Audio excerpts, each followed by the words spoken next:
All right, for example 4, we're going to take a look at piecewise functions. And we're told to evaluate the function when x is -1 and when x is 0. And then here we're given our function defined.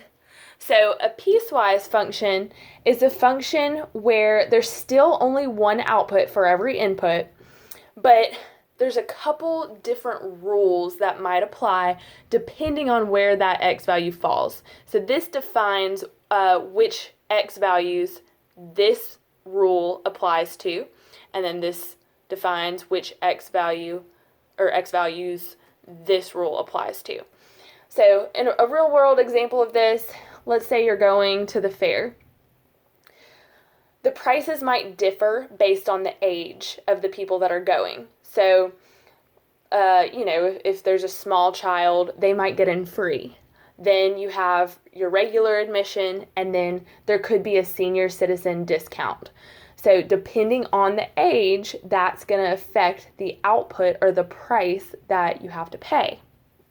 Okay, so in that case, the age would determine that part of the domain, and then the price would be the rule.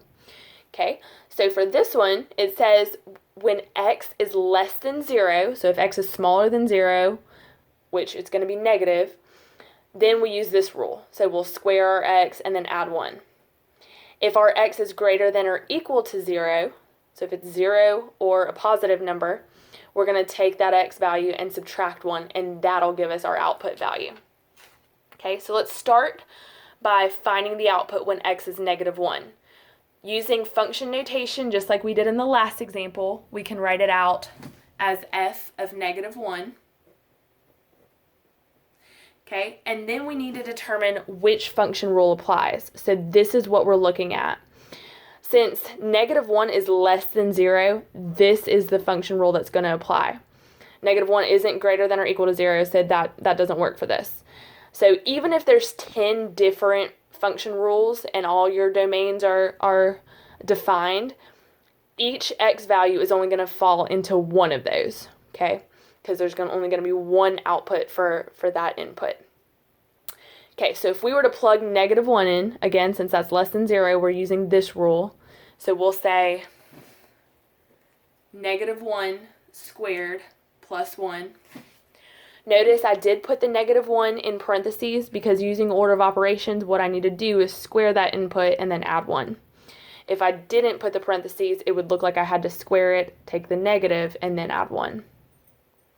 Okay, so if I square -1, -1 times -1, that's just 1. 1 plus 1 is 2. So f of -1 is 2. When x is -1, y is 2. All right, we're also asked to find the output when x is 0. So if we plug 0 in, okay, looking at the domain restrictions, this is the one that applies to 0 because this is where x is greater than or equals 0. So this is the rule that we're going to use. So when x is 0, we have 0 minus 1,